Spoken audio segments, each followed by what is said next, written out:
So, check this out. Just an ordinary checkered board sitting there. Some squares are light, the rest are dark. But across this space, you've got these opposing, entirely quiet armies just staring each other down. The white army always takes the initial turn, giving them this tiny, slight head start. Black just sits there, watches, and reacts to whatever white decides to do. You're the boss here. You give the word, they move. But the wild part? Both of these opposing armies are after the exact same thing. Just a shared ultimate goal, trapping the enemy king. That trap, that's the entire game. Every little thing you do out there is just building up to that moment. Now, it gets pretty tight out there, no sharing allowed. A square only holds a piece at a time, so everybody has to wait their turn. If an enemy is sitting on a spot you want, you just take it.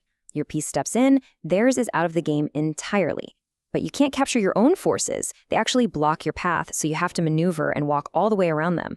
Right up front, you've got these little guys, the pawns. Your brave foot soldiers, standing right on the front line. Pawns only march straight forward. They never ever walk backwards, and they just take it step by step, moving deeper into the board. But pawns have this clever little trick on their initial move. When they just get going, they can choose to jump extra far forward instead of taking a standard step, just to rush into the battle faster. Here's a catch with pawns, though. They walk straight, but they attack differently. They only capture enemies on the diagonal. They strike out to the side. Tucked right behind that wall of pawns sit the larger pieces. Way out in the far corners, you have the rooks. They represent imposing castle towers. Rooks are incredibly strong because they slide in these long, straight lines. They can slide all the way across the entire board if the path is clear. And right next to the rooks sit the knights. They represent little horses, and let me tell you, they are very, very tricky. Knights move in this strange, crooked shape, forming an L. And they have this literal magic power. They just jump completely over the crowd. Nothing else on the board can jump. Next to those tricky knights sit the bishops. They wear tall hats and they move entirely in diagonal lines. A bishop is going to stay on the light squares forever, and its partner stays on the dark squares forever, just endlessly sliding through the corners. Then you have the queen. She is the tallest, strongest piece out there, wearing a pointy crown and standing right next to the king. The queen has all these powers combined. She moves in straight lines and moves diagonally. She can just zoom across the whole board in a turn. She is this fierce, fierce attacker. You really have to protect her. The king, though, he is so slow. He just takes these tiny steps in any direction, and he absolutely cannot walk into danger. He never steps onto a square controlled by the enemy. He just has to stay safe. Eventually, these armies march right into the center of the board, and they just start fighting. It gets incredibly crowded, absolute chaos, pieces begin to capture each other. And then, slowly, the board just opens up. Suddenly, there is way more room to move around. Every piece has a value. You definitely do not want to trade your powerhouse queen for a tiny pawn. Terrible deal. Though sometimes you might lose a piece on purpose to set a trap, sacrificing something small to win a much bigger prize. You can see how they stack up right here. The rook is worth a lot, the knights and bishops a bit less. But the king? Priceless. If he falls, you lose everything. Because the king is so important, there is a special move just to keep him safe called castling. You actually get to move this pairing together. The king slides over toward a rook, and the rook jumps right over him. The king just hides away in the corner. It's like a VIP slipping out the back door of a crowded club while the heavy bodyguard steps right in front to take the heat. While the king is hiding, those brave little pawns are on a massive journey of their own. They desperately want to reach the far end of the board. It is a really long, dangerous path for them. But if a pawn actually survives and reaches that far edge, it transforms. It can become a queen, which completely changes the whole game. A player can actually have extra queens out there, making their army unbelievably scary.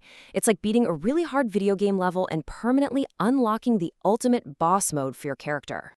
Now, when you finally attack the enemy king, it's called check. It's a strict warning. It means the king is in immediate danger.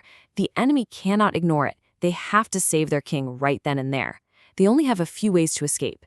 They can move the king away to a safe square, block the attack with another piece, or just capture the attacker. If they cannot do any of those things, the game just ends. The king is trapped. There is no escape left. This final trap is called checkmate. Checkmate just means the king is out of options. The game is over. The winning player doesn't actually eat the king or knock him down. They just prove he cannot run away. The threat itself is enough. Sometimes, though, a really strange thing happens. The king is not in check, nobody is attacking him, but the player has absolutely no safe moves left anywhere on the board. This weird freeze is called a stalemate. The entire game just ends in a peaceful tie. Nobody wins and nobody loses. Kind of wild, right? To avoid that, a smart player is always planning ahead. They don't just stare at their own pieces. They are watching the enemy pieces so closely. Before you touch a piece, you ask yourself, why did my opponent make that move? What are they planning over there? Chess is just this constant game of questions and answers. Every move asks a question, and every response gives an answer. The whole board shifts and changes with every turn. A genuinely good plan can ruin a bad plan, and a little mistake can ruin absolutely everything. But you will make mistakes when you play. Everyone makes mistakes. Even the greatest world champions lose their pieces sometimes. Mistakes aren't bad things, though. They just show you how to play a little bit better for the next battle. You don't need to be big or tough for this. You just need your mind. A kid can absolutely crush an adult out there. That's why players shake hands before the game begins. It just shows respect. You're agreeing to fight fairly. And you shake hands after the game ends, too. The battle's over and you're friends again. Those checkered squares hold countless possible games. No games are ever exactly the same. It's this adventure that just never ends. Because chess is not about moving wooden toys around a table. It is a completely silent conversation between opposing minds. It's like texting someone without ever picking up a phone.